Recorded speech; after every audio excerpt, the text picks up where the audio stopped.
আসসালামু আলাইকুম। Hello everyone, Pushpa কিচেনে সবাইকে জানাই স্বাগতম।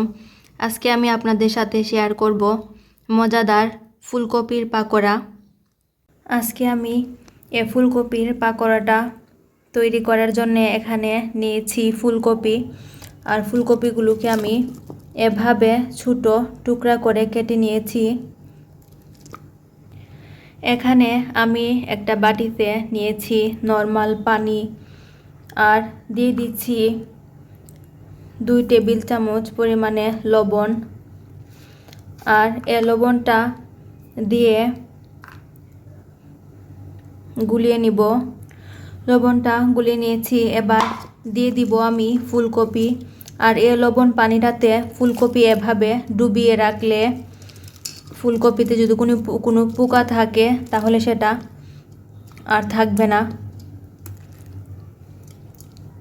এভাবে আমি ভিজিয়ে রাখবো প্রায় 15 মিনিট। ফিরে আসলাম 15 মিনিট পর। আর 15 মিনিট পরে আমি লবণ পানি থেকে তুলে ফুলকপিগুলোকে ভালো করে ধুয়ে পরিষ্কার করে নিয়েছি। এখন ফুলকপিতে দিচ্ছি 1 চামচ আদা বাটা, 1 চা চামচ রসুন বাটা, হাফ চা চামচ দিচ্ছি হলুদের গুঁড়া, 1 চা চামচ দিচ্ছি মরিচের গুঁড়া, 1 চা চামচ দিচ্ছি ধনিয়া গুঁড়া, 1 চা চামচ দিচ্ছি জিরা গুঁড়া, স্বাদ মতো দিচ্ছি লবণ, 1 চা চামচ দিচ্ছি টমেটো সস।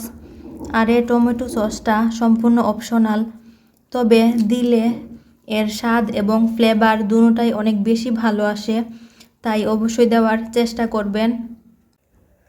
টমেটো সসটা দেওয়ার কারণে এর ফ্লেভারটা এতটাই বেশি ভালো আসে যে খেতে অনেক বেশি ইচ্ছে করে। এবার আমি খুব ভালো করে মিশিয়ে নিচ্ছি। আর মিশানো হয়ে গেলে আমি 15 মিনিটের জন্য রেস্টে রাখবো। ফিরে আসলাম 15 মিনিট রেস্টে রাখার পর। এবার আমি দিয়ে দিচ্ছি হাফ কাপ বেসন আর দিয়ে দিচ্ছি 1/3 কাপ পরিমাণে চালের গুঁড়া। আর এই চালের গুঁড়াটা দেওয়ার কারণে ফুলকপির পাকোড়াটা অনেকটা বেশি ক্রিস্পি হয়। এবার আমি ভালো করে মাখিয়ে নিব।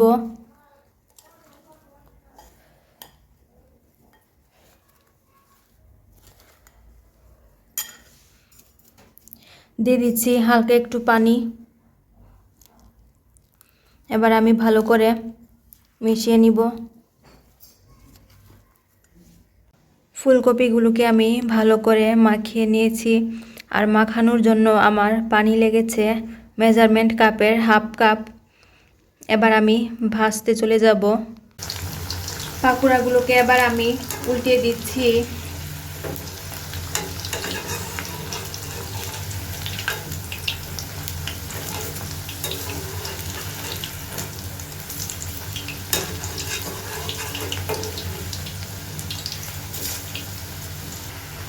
এবার আমি সবগুলো পাকোড়া তুলে নিচ্ছি।